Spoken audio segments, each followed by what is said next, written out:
The steam rose like a veil of secrets from the bubbling hot tub, wrapping around us in the midnight chill of the Tahoe cabin deck. Alex's hand shot out from the water, fingers gripping my wrist with a desperation I'd never seen in his easygoing grin, pulling me closer until our faces were inches apart, his breath hot against my lips. "Jonathan, fuck it. I can't pretend anymore," he whispered, and then his mouth crashed into mine, tasting of whiskey and the pine-scented night air, shattering the fragile wall I'd built between best friends and something more. I froze, heart slamming like a bass drum in my chest, the kind that echoes through empty stadiums after the game's long gone. His kiss wasn't gentle. It was a storm, tongues tangling, hands roaming under the water, fingers tracing lines I'd only dreamed of in the dark corners of my dorm room back at UCLA. We were 28 now, a decade of bro-code bullshit behind us. Road trips blasting Springsteen, late-night tacos after bar shifts in LA, him crashing on my couch during his endless string of failed dates with girls who never stuck. But this was the line we'd towed since freshman orientation, when his laugh first made my stomach flip like I'd chugged a Red Bull on an empty gut. I should have shoved him back, splashed water in his face, and laughed it off as the booze talking, blamed the altitude or the full moon hanging fat over the Sierra Nevadas. Instead, my free hand found the nape of his neck, threading through his damp blonde curls, pulling him deeper into the chaos.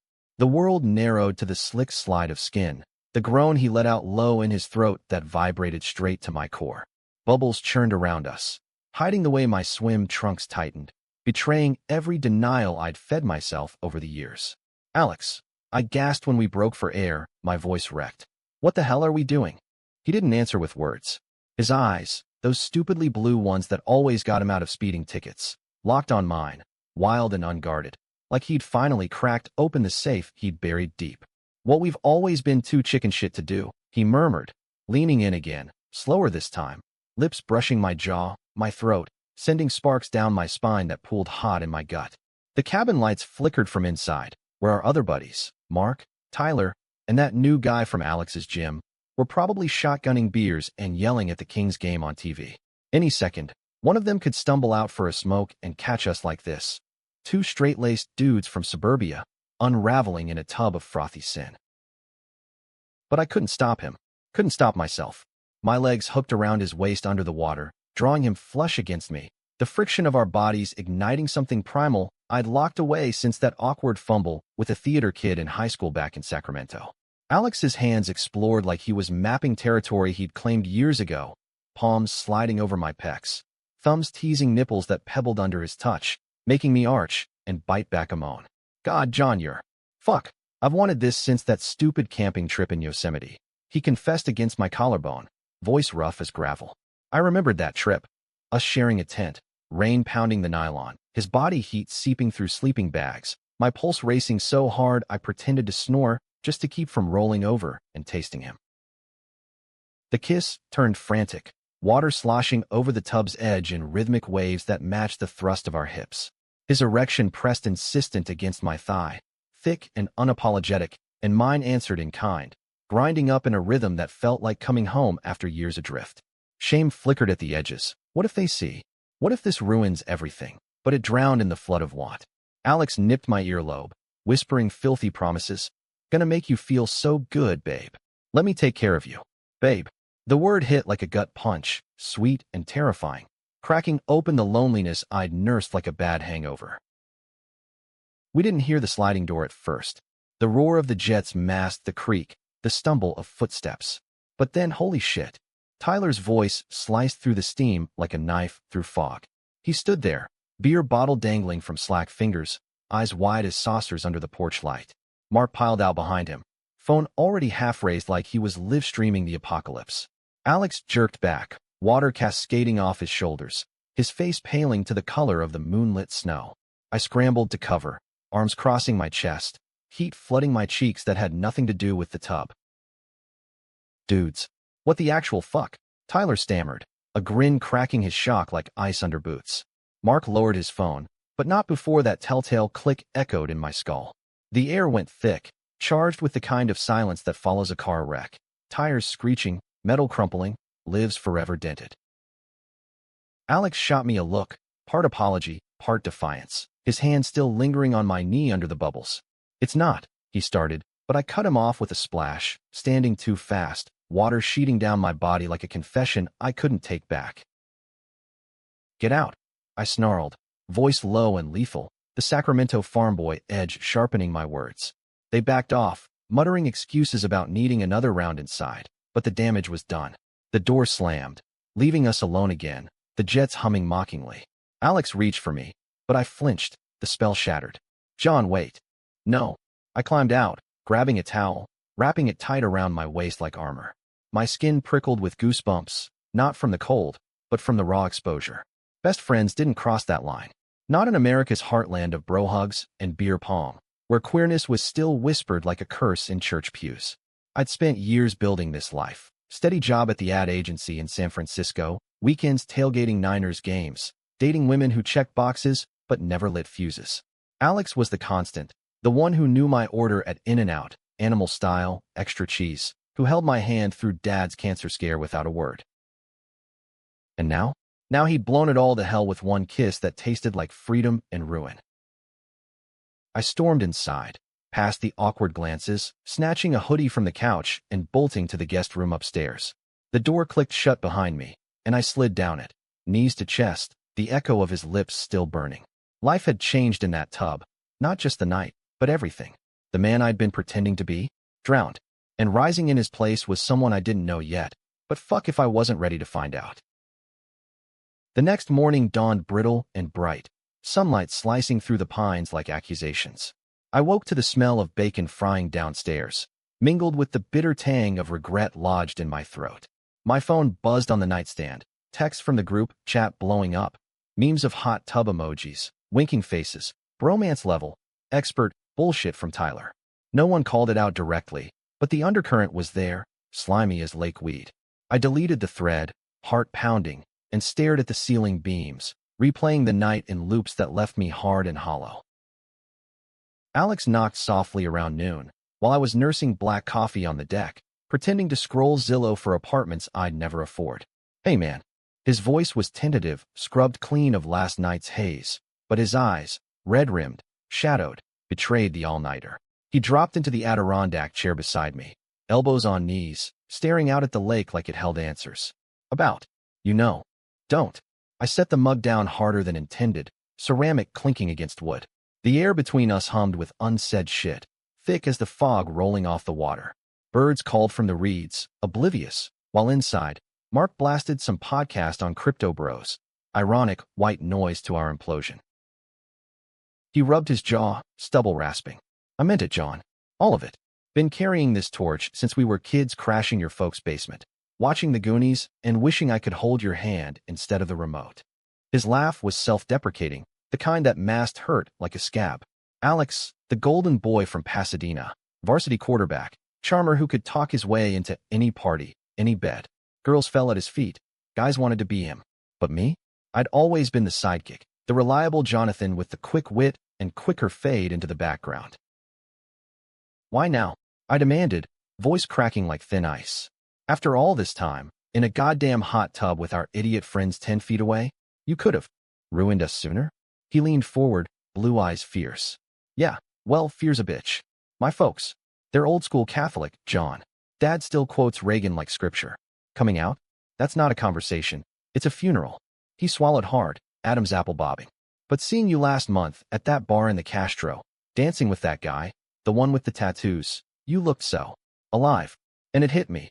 I'm the coward keeping us both half alive." The Castro. I'd gone there on a whim, buzzed from a work happy hour, curiosity pulling me into the neon pulse of rainbow flags and bass-thumping clubs. One dance, one fumbling kiss in a bathroom stall, and I'd bolted, swearing it was a phase. But Alex had seen, stalked my Instagram stories like a ghost. Heat crept up my neck, embarrassment, anger, a twisted thrill. "I didn't ask for this," I muttered, but my hand betrayed me, reaching across the armrest to squeeze his knee. Solid, warm, real. What if they tell? "Mark's got that photo. Jesus, it's probably already on Snapchat, circling the firm." He covered my hand with his thumb, stroking circles that sent echoes of last night skittering up my arm. "Then we own it. Together. Or, if you want out, I get it. I'll back off, Blamed the shrooms Tyler swore weren't in the gummies. His grin flickered, hopeful, heartbreaking. I pulled away, standing to pace the deck, boots thudding on weathered planks.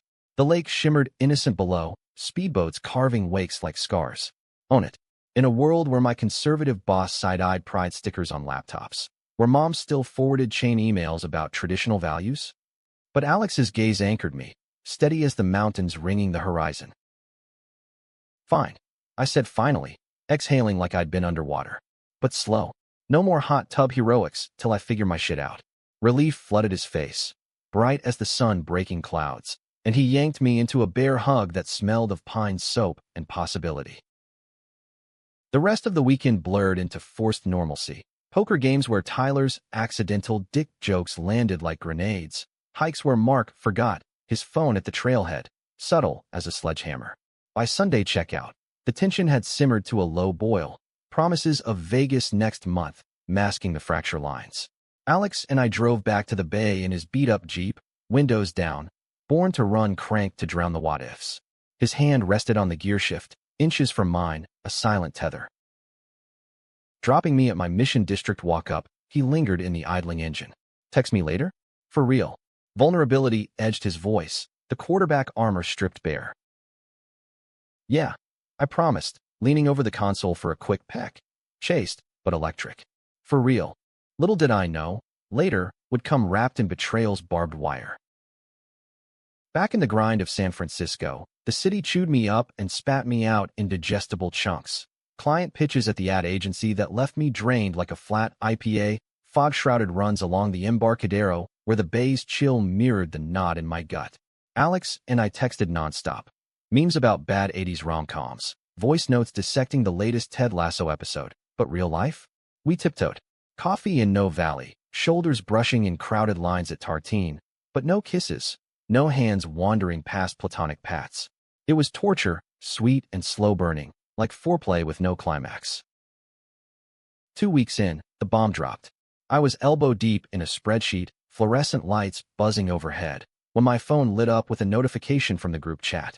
Not the Tahoe one, that had gone radio silent after a few cringy emojis, but a private thread with just me, Alex, and the guys. The message was from Mark, a screenshot, timestamped from that night. Blurry, steam-obscured, but unmistakable. 2 silhouettes locked in the tub, heads tilted in a kiss that screamed intimate. Caption: missed this in the Tahoe recap vid? Legends only face with tears of joy who's got the full cut. My stomach plummeted, coffee turning to acid. Fingers flying. I screenshotted and forwarded to Alex. WTF? He posted this. His reply pinged seconds later. On it. Call you after. But after stretched into hours of radio silence. By evening, rage simmered low. Mark, the aspiring influencer with his TikTok thirst traps and crypto scams, turning our vulnerability into content fodder? For likes? I paced my cramped studio, the Golden Gate Bridge mocking me through the window, all lit up like it gave a damn. When Alex finally rang, his voice was tight, edged with something darker than frustration. John, it's bad. Background noise filtered through. Traffic. Horns blaring. Mark didn't just post the pic. He sent it to my sister. Said it was hilarious, and she needed to see her baby bro letting loose. She's freaking, call my folks. Dad's on a warpath, wants me home for a talk tomorrow. The world tilted.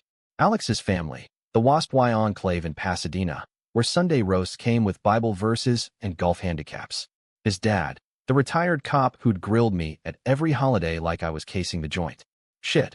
I breathed, sinking onto the bed, sheets still rumpled from restless nights dreaming of bubbles and blonde curls. What are you gonna say? A pause, heavy as lead. The truth. About us. Can't hide anymore. Not after this. Us. The word hung, fragile and fierce. But then his tone shifted, a crackle of static betrayal. Mark. He admitted it over beers tonight. Said he figured we'd laugh it off, that it was just bros experimenting. But get this, Tyler put him up to it. Jealous, apparently, 'cause I've been ditching gym nights for, well, you. Betrayal layered on betrayal. Our so-called friends, turning knives in the back we trusted them to guard. Tyler, the loudmouth from Fresno with his endless protein shakes and hookups, envious of this? Of stolen glances and half-spoken promises? Fury boiled over, hot and unfiltered. Those assholes. We confront them. Now. Alex's laugh was bitter, wind-whipped. Tomorrow, after family drama, meet at the pier, 7 p.m. Love you, John. Love. Slipped out casual as fog, but it landed like a thunderclap, stealing my breath. Love you too. I whispered to dead air, the line gone silent. Sleep evaded me that night, ghosts of hot tubs and hidden desires circling like sharks. By morning, I drafted a scorched earth text to the group. Delete that shit. Apologize. Or we're done. But held off sending, fingers hovering. Instead, I called Mom in Sacramento, the rotary phone feel of her landline a lifeline to normalcy. Sweetie? Everything okay? You sound peaky. Just work stress. I lied, tracing the scar on my knuckle from a childhood bike wreck. Mom, with her perm and potlucks, had always been the soft landing. Dad's chemo had bonded us tighter than blood. But telling her? About Alex? The word stuck like tar. We chatted banalities, her bridge club, the neighbor's new lab, until she paused. John, honey, life's too short for secrets. Remember your father? He waited till the end to say what mattered. Tears pricked, unbidden. Dad, gone 3 years, his last rasp. Be brave, kid. For him, or for me. The day dragged, pixels blurring on mock-ups of toothpaste ads that suddenly felt absurd. By 7, the pier was a watercolor of dusk, seagulls wheeling, ferries horn blasting into the bay. Alex waited at the end, hands jammed in jeans pockets, ocean wind tousling his hair into golden chaos. Bruises shadowed his eyes, deeper than before. How'd it go? I asked, sliding beside him on the bench, our thighs pressing, a small rebellion against the cooling air. He exhaled, long and shaky. Dad exploded, called it a phase, a joke from those city influences. Mom cried, quoted Leviticus like it was a grocery list. But Ellie, my sister, she hugged me, said she'd suspected since college, when I'd pine over your yearbook photo like a lovesick puppy. A wry smile ghosted his lips. We're okay. Tentative truce. Dad'll come around. Or not. But I'm done apologizing for this. Pride swelled, fierce and unfamiliar, mingling with the salt spray. And Mark? Tyler. His jaw tightened. Confronted them at the bar. Mark played dumb. It was funny, bro. But Tyler cracked. Admitted he screenshotted cause he thought I was ghosting the crew for some fairy tale. Punched him. Not hard, but enough. Alex flexed his knuckles, split skin blooming red. They deleted everything. Swore secrecy. But trust? Shot. I nodded. The betrayal a fresh wound, stinging with every wave crash. Screw him. We don't need sidekicks who sabotage the plot. Leaning in, I captured his mouth. Public, defiant, the pier's bustle fading to white noise. His response was hungry, hands framing my face, thumbs brushing tears I hadn't noticed falling. Salt and sweetness, freedom's sharp edge. We broke apart breathless, foreheads touching. So what now? He murmured, voice a rumble against my skin. Now, we build our own story. No scripts, no extras. The words felt right. American dream bold. 2 guys against the fog, rewriting the rules. But life, that cruel editor, had one more red pen stroke. Months blurred into a rhythm both exhilarating and exhausting, like learning to surf in the choppy Pacific off-ocean beach, wiping out spectacularly, then catching that one perfect swell that made the bruises worth it. Alex and I dove headfirst into us. Lazy Sundays at the ferry building farmers market, haggling over heirloom tomatoes and sneaking bites of sourdough like thieves, stolen nights in his no-paw flat, bodies entwining in sheets that smelled of him, cedar cologne and clean sweat, exploring each other with the reverence of rediscovering a favorite album after years away. Sex with Alex was revelation. Slow mornings where he'd wake me with lips trailing my spine, hands mapping freckles like constellations, frantic evenings post-shift, me pinning him against the fridge, his moans muffled in my neck as we chased release like it was the last train out of town. He was insatiable, playful, nipping my hip, whispering mine in that gravel voice that turned my knees to jelly. And the intimacy? Deeper than skin. Late talks on his fire escape, city lights twinkling like co-conspirators, unpacking the baggage we'd hauled from boyhood. My first crush on the swim team captain, crushed under locker room taunts, his hidden hookups in college bathrooms, guilt gnawing like termites. Work noticed the glow, colleagues ribbing me about my mystery muse during brainstorms, where ideas flowed freer, unblocked by the dam of denial. Even Mom picked up on it during our weekly calls, her voice probing gentle. Seeing someone special, John? You sound lighter. I hedged, then cracked. Yeah, Ma. His name's Alex. You remember. Your Tahoe buddy? The charmer with the Jeep? Laughter bubbled, warm as her apple pie. About time you two figured it out. Invite him next visit. I'll make that lasagna he pretends not to love. Her ease floored me, a balm on old wounds. No fire and brimstone. Just maternal radar honed sharp by years of PDA meetings and potluck confessions. Dad would have grumbled, quoted some stoic proverb, but in the end, he'd have clapped Alex on the back, offered a beer, and let love do the talking. Alex's family was rockier terrain. His dad, Tom, communicated in grunts and golf scores, emails terse as telegrams. Proud of you, son. But let's keep details light. Ellie, though, became our cheer squad, smuggling care packages of Pasadena tamales and snarky texts. Don't fuck it up, golden boy. John's a keeper. Progress, inch by inch, like the fog retreating at dawn. Then, the conflict crested like a rogue wave. It started innocuous, an invite to Tyler's apology bash in the hate, a dive bar crawl to bury the hatchet. Alex pushed for it. Closure, babe. Show him we're unbreakable. And against my gut, I relented. The bar was a haze of neon and nostalgia. Jukebox crooning Dylan, air thick with IPA and regret. Tyler clapped us on the backs too hard, shots materializing like peace offerings. To bros evolving, he toasted, eyes glassy, Mark nodding fervent beside him. Beers flowed, walls thawed, stories of old pranks. That time we streaked the UCLA quad after a championship win. Laughter loosened the knots, and for an hour, it felt like absolution. Until Tyler, 3 whiskeys deep, leaned in close over the pool table, cue forgotten. Look, John, that pic? Wasn't just jealousy. It's cause. Shit, I like you. Have since freshman year. Thought if I stirred the pot, you'd see me. The room spun, not from the booze. Tyler, burly, bearded, the eternal wingman, crushing. His confession hung, raw and ridiculous, cue ball scattering solids like shrapnel. Alex stiffened beside me, jaw clenching, but I waved him off, heart hammering. Ty, man, that's heavy. But my heart's taken. Polite deflection, American nice guy style, but his face crumpled, beer sloshing as he stormed the John. Mark hovered awkward, muttering. He's been a mess since Tahoe. Blames himself for the family blow-up. Guilt twisted fresh. Had our ripples sunk his ship? Outside, chain smoking under street lamps, Tyler unloaded. The loneliness of straight-passing queerness, hookups that hollowed him out, watching Alex and me orbit for years and snapping. You two were always it, he admitted, ash flicking like fireflies. Made me feel like the third wheel in my own life. Empathy warred with anger. Betrayal didn't erase humanity. We all fucked up, I said, clapping his shoulder. But trust? That's earned back slow. Therapy, maybe? For all of us. He nodded, snuffing the butt, a ghost of his grin returning. Yeah, beers on me next time. No cameras. Alex waited across the street, arms crossed, expression thunderous. The walk home was silent, tension crackling like static. At my door, it erupted. You comforted him? He accused, voice low, hurt lacing the edges. After what he did, he owned it. I shot back, key jamming the lock. Like we all need to grow, not grudge. Inside, the argument escalated, voices rising over takeout Ty, accusations flying like chopsticks. You're too soft, John. Always the peacemaker, even when it burns us.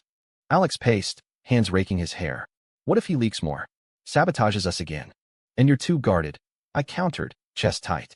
Punching first, forgiving never. That's not love. That's armor. The word love detonated, pulling us up short. We collapsed on the couch, spent, his head dropping to my shoulder. I'm scared, he confessed, voice small. Of losing you. Of this being the peak before the fall. I tilted his chin, kissing the fear away, soft, reassuring. Then we climbed together. No solo drops. But peaks precede valleys, and ours plunged sharp. It hit mid-autumn, leaves turning the Presidio gold as my world grayed. A client dinner at Gary Danko, upscale, overlooking the bayou, where my boss, Harlan, clapped my back post pitch. Nailed it, kid. That queer-friendly campaign? Bold move. Leaked like wildfire after your personal news. His wink was avuncular, but I slithered my spine. Leaked? By dessert, confirmation. Tyler, in a booze-fueled confessional to a mutual from the agency, spilling about the hot tub drama. Not malicious, therapy breakthrough, he'd called it, but ripples spread. Harlan's praise soured to sidelong glances. Whispers in the break room about Jonathan's lifestyle pitch. Clients pulled back, citing brand alignment. Alex found me that night on the fire escape, rain sheeting the city like tears. "Babe?" Harlan called, reassigning the lead. Said it's temporary optics. Fury etched his face, mirroring mine. Betrayal's second act. Not just friends, but fallout cascading. Tyler's truth had cost me traction, years of climbing the ladder teetering. "It's over," I muttered, numb. The job, the facade, poof. He pulled me inside, towel drying my hair with fierce tenderness. Then we pivot. Together. "Fuck optics, you're brilliant." But doubt festered, a cancer. Sleepless weeks followed, resumes polished, networking coffees that tasted bitter. Alex's support anchored, cooking my grandma's chili, dragging me to indie flicks at the Roxy. But resentment simmered unspoken. His coming out sparked this. His friends torched the bridge. The high tide of conflict crashed during Thanksgiving. We drove to Sacramento, my turf. Mom's table groaning with turkey and fixings, Ellie flying up as surprise. Laughter flowed easy at first. Football on TV, pie fights in the kitchen. But Dad's absence loomed, his chair empty, and with wine loosening tongues, Mom turned maternal detective. "So, boys," she said over cranberry sauce, eyes twinkling. "When's the wedding?" "I've got a scrapbook started, photos from your UCLA days, all puppy-eyed and inseparable." Heat bloomed. Alex choked on his roll. Ellie cackled, but under the table, his hand squeezed mine, lifeline. "Ma," I started, "we're taking it day by day." Her smile softened, wise. "Your father said the same about me. 40 years later? Still days, but the best kind." Wisdom landed gentle, thawing the chill. Later, alone in my old room, posters faded, bed creaking under us. Alex traced my ribs, voice hushed. "She's gold. Like you." We made love slow, reverent, rain pattering the window like applause. But climax brought clarity's cruel edge, as he shuddered in my arms. Whispering forever, panic clawed. What if forever's a lie? What if I lose everything for this? Dawn brought the fracture. Over coffee, I unloaded. The job limbo, the whispers, the fear that our love was a luxury I couldn't afford. "It's not you." I lied, voice cracking. "It's me. Need space to breathe." His face shuddered, pain raw as an open wound. "Space? Or escape?" He stood, keys jingling like chains. "Fine. Take it. But don't ghost. I'm not them." The door clicked shut, echoing hollow. Alone, I curled on the childhood quilt, sobs racking, loss layered on loss. Betrayal wasn't just external, it was my own cowardice, mirroring the hot tub freeze. Rock bottom came swift. Harlan's email. Mutual parting. Severance thin as paper. Friends scattered. Tyler's texts apologetic ghosts. Alex? Silent. A void sucking air from the room. In the marrow of despair, humanity flickered. A call from Ellie. "Get your ass to Pasadena." Bro code, intervention. Pasadena hit like a fever dream. Palm trees swaying lazy under December sun. Alex's childhood home a craftsman relic of faded glory. Rose trellises climbing stucco. The scent of jasmine cloying sweet. Ellie met me at the door, fierce in yoga pants and a warrior's hoodie, pulling me into a hug that smelled of vanilla and vice. "You look like shit, hero." Inside, Dad's grilling literally. Tom Sr. manned the backyard Weber, tongs flipping burgers with military precision, his nod gruff, but not cold. "Jonathan. No sun, but no venom either. A truce in teriyaki sauce." We ate poolside, small talk skirting minds. The Dodgers slump, Ellie's latest art show. Alex was absent, working late. Ellie mouthed with an eye roll. Post-meal, Tom cleared his throat, plate balanced on knee. "Heard about the job. Harlan's a prick. Pulled the same on me in '92, after the Rodney King mess. Optics my ass." Surprise gaped. The stoic cop, vulnerable? "Alex. He's like you, John. Wears heart on sleeve, but buries it under bravado. Love's fierce. Don't let fear win." Words landed heavy, paternal echo of my own dad's ghost. Tears pricked. I blinked them back. Farm boy tough. "Trying not to, sir. But what if I'm not enough?" He clapped my shoulder, grip iron.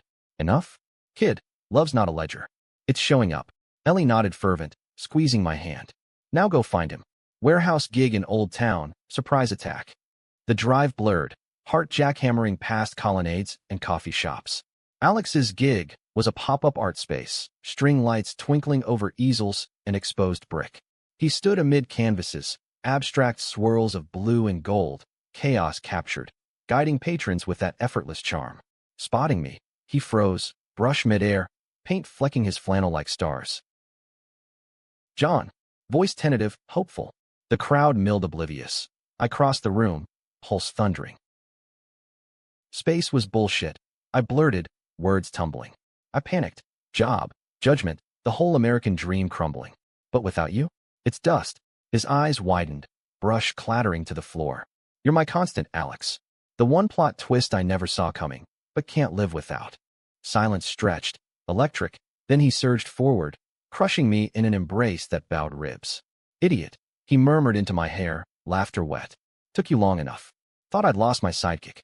We kissed there, public as the pier but private in pain's wake. Slow, healing, patrons averting polite eyes. His hands framed my face, thumbs erasing doubt's tracks. "No more running," he vowed against my lips. "We're endgame." The months that followed wove redemption's tapestry, threads human and humble. I landed freelance gigs, pitching queer-centric campaigns to startups hungry for authenticity, turning lost to launchpad. Tyler entered therapy, our trio morphing to tentative duo. Awkward brunches where apologies fermented into understanding. Mark faded, his influencer bubble popping on its own karma. Alex's art bloomed, galleries in Silver Lake snapping up his pieces, hot tubs reimagined as vortexes of blue, symbolizing surrender's rush. We moved in together, a sunny flat in the Castro, balcony overlooking the Castro Theater marquee, bed big enough for tangled limbs and lazy fucks. Mornings started with coffee and the Chronicle, his head in my lap as I read aloud. Obituaries first, a nod to Dad's wry humor.